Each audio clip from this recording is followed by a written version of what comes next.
कानून नाम की कोई चीज नहीं है, अदालत नाम की कोई चीज नहीं है, और जहां पर जंगल का कानून है और भेड़िए राज करते हैं।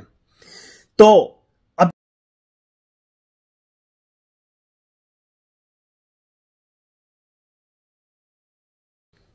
आजकल पाकिस्तान से सियासी तौर पर जो खबरें आ रही हैं वह इंतहाई दिल दहला देने वाली हैं। ओवरसीज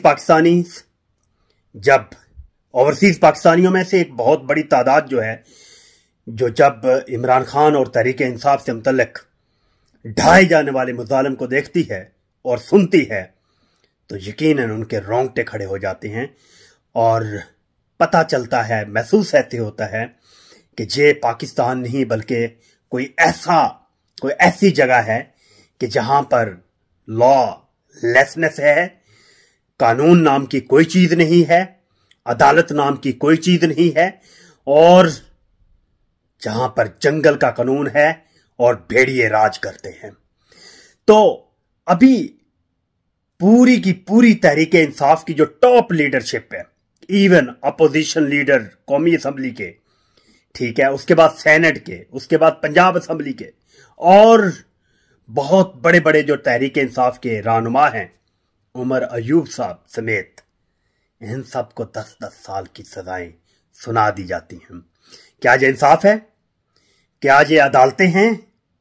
क्या ये अदालतों ने हाथ में तराजू पकड़ रखा है?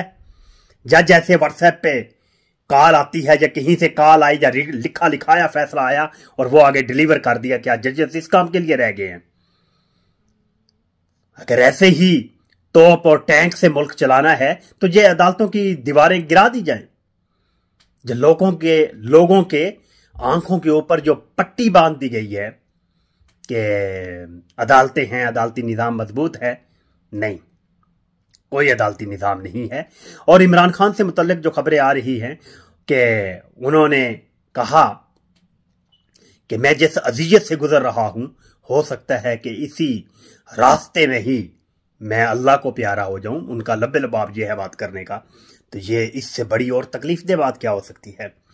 यकीन जानिएगा, अगर ये जुर्रत की गई कि पाकिस्तान को एक दूसरा भुट्टो दिया जाए तो ये आपकी भूल है।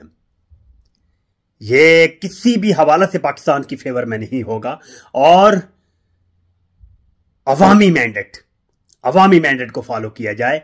अवाम गवर्नमेंट जो है वो बेसिकली अवाम की खिदमतगार होती है, लेकिन ये जो अवाम का जूस निकाला जा रहा है, इन्फ्लेशन, कभी चीनी बढ़ रही है रेट, कभी पेट्रोल रेट बढ़ रहा है, कभी कुछ हो रहा है, कभी कुछ हो रहा है। लॉलेसनेस का समुंदर बन चुका है मेरा मुल्क, जिसके अंदर सुकून नाम की कोई चीज नहीं है लोगों के मुकद्दर में। तो दुआ ही की जा सकती है कि मेरा रब मेरे मुल्क की हिफाजत फरमा। Thank you.